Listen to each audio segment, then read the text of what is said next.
Hello, everyone. I'm Waxman Bakshi. Today is February 6th, 2025.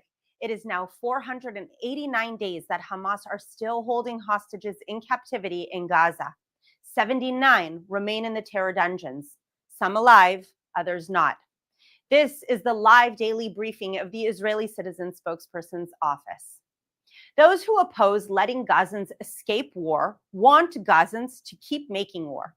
After US President Trump's comments on allowing Gazans to leave, Israel's Prime Minister Netanyahu asked, the actual idea of allowing Gazans who want to leave, I mean, what's wrong with that?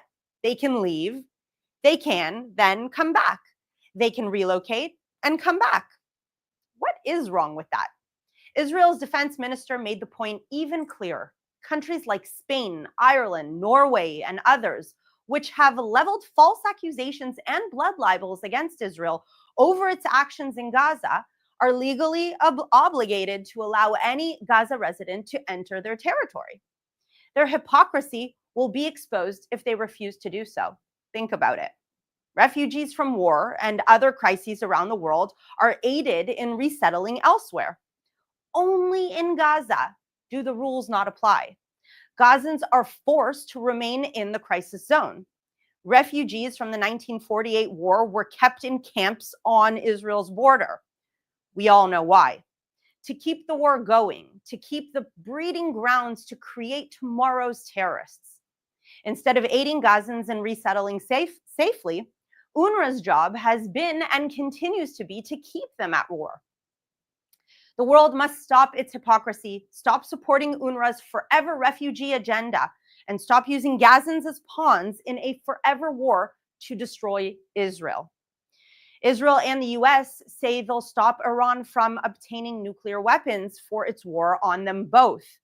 The New York Times reported that Iran is preparing to race to a nuclear weapon. Israel's Prime Minister Netanyahu said, Iran regularly says that their goal is not just to conquer the Jewish state, but the Middle East and go beyond that, also blackmailing the US with nuclear weapons. This is what US President Trump said. We're not going to allow them to have a nuclear weapon. It's very simple. Iran calls Israel the little Satan. To Iran, the US is the great Satan. Iran tried to assassinate the leaders of Israel and the US. Iran is behind the Seven Front War to destroy Israel. Iran is also behind the deaths of 1,000 US and allied troops. Iran proxies like Shia groups in Syria and Iraq and the Houthis in Yemen have attacked Israel and the US since October 7th. As Prime Minister Netanyahu said best, we are going to continue until we achieve victory over our enemies, who are also your enemies, because these people chant death to America and death to Israel. Our victory is your victory. Now let's take some questions from our audience watching live on social media. Thank you, Ashley. Our first question comes from Ed on YouTube. What do we know so far about the condition of our freed hostages, and what are your thoughts on this?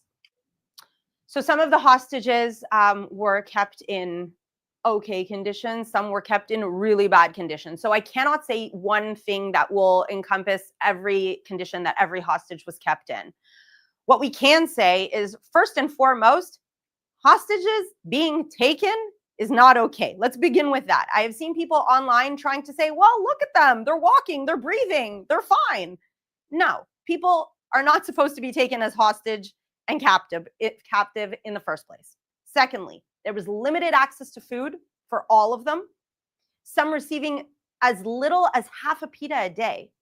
Many of them came back significantly lighter in weight.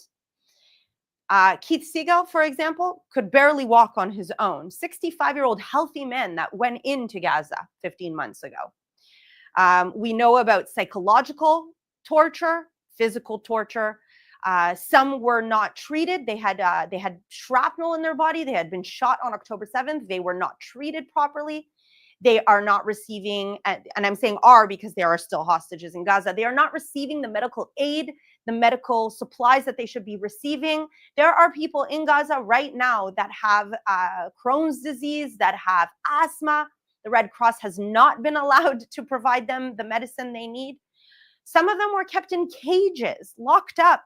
Some of them were kept in the dark in the tunnels, alone for months, without speaking to a single person. And so just because we've seen them come home, walking, standing on their feet, and of course smiling when they are freed, and of course smiling and happy when they meet their families, doesn't mean that there's not many years of work ahead of us to help them with their trauma that they've endured in Gaza. Thank you. Our next question comes from Instagram. Do you expect that countries like Saudi Arabia and the UAE will do more to help the people of Gaza build a better future without Hamas? That's a great question, and one that I've actually asked myself for many years, even from before October 7th. Why does the Arab world that supposedly cares so much about the Palestinian people, why are they not more involved in what is happening in Gaza? Why are they not creating a better future for the people of Gaza? I think now we are finally at a point in history where Gaza can really start fresh. The Arab world, in my opinion, should come in and help make sure that Hamas does not control, that any radical jihadist organization does not control the Gaza Strip, so that the people who do want to live in peace can do so that the money that hopefully we should see come into Gaza to help rebuild Gaza will come from sources like Saudi and the UAE, and not Qatar and Turkey, countries that want to bring destruction to the state of Israel. I hope to see funds coming in from the Arab countries that want peace with Israel, that want stability in the region, that want to be in allyship against the evils of Iran. And so, yes, I do expect that Saudi and UAE and hopefully other countries in the region will prioritize Palestinian livelihood over destroying the state of Israel. Thank you. Our next question comes from YouTube. Do you think that President Trump's relocation plan will aid or hinder the vision that Israel has for the future of Gaza? So I've seen a lot of talk online and a lot of jokes and a lot of memes, of course, about Trump and his plan, because this plan is certainly very different to anything we've ever seen before, especially coming out of an American administration. Now, I personally don't think it's such a crazy plan. We've seen many places throughout history where that are war torn, that refugees are allowed to freely pass to other places where it is safe, where they can work in the meantime, where they can thrive, where they can get an education, and then eventually go back after the place has been rehabilitated. I think that it is really ridiculous that we see the world condemning the plan when essentially all the plan wants to do is to allow the Gazans to be safe, to work, to get an education, to thrive, and then for Gaza to really be rebuilt, Hamas free, to have good infrastructure. And like Trump said, it could be the Riviera of the Middle East. You have to understand that Gaza sits on a beautiful coastline. It really could be one of the great tourist areas of the region. All that needs to happen is for Hamas not to be there anymore. There is no plan for Israel to take over Gaza, for Israel to settle Gaza with Israeli or Jewish civilians. The plan really is to just get the civilians out of danger, because we could go back into combat if Hamas is still there, to get them out of danger, to eliminate Hamas, to rebuild Gaza, and allow these Palestinians a real future. Thank you. Our next question comes from Instagram. How should we continue to fight for the hostages who remain in Hamas captivity? I think the best thing right now is to continue to just bring up awareness for it, because we are at a critical point where it kind of feels like this war is slowly coming to an end, and we have to make sure that nobody treats it that way until all our hostages come home. I remind you that the two goals of this war were all the hostages come home and Hamas can no longer control Gaza. It looks like we're at a very critical point where both objectives could be met, but could also fall through. And so right now we just have to continue raising awareness, whether it is online, whether it is raising our voices towards our local governments, to ensure that Israel and the United States administration can continue with their plan. All sides right now, it looks like, want to see the release of all hostages. Even Hamas, it looks like, wants to see the continued ceasefire because it's trying to regroup. And so we have to continue pushing for this deal to go all the way to the end, hopefully without the second and third phases going with hostages being released in rounds, as we've seen now. We would really prefer to see one time everybody released at once, and then we can really start talking about the day after in Gaza and how we can rebuild Gaza and provide a better future for everyone in the region. Thank you. This is our final question. How did it feel to see your cousin Agam released after 500 days in Hamas captivity? And now that she's home, how does that affect your advocacy going forward? So for me, for those of you who don't know, Agam, she's my cousin, and she was released last week.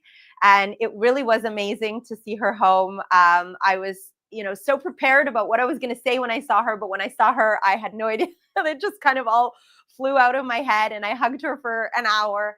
And I was really happy to see her. And the whole family is so happy. We're going to be having Shabbat dinner together tomorrow.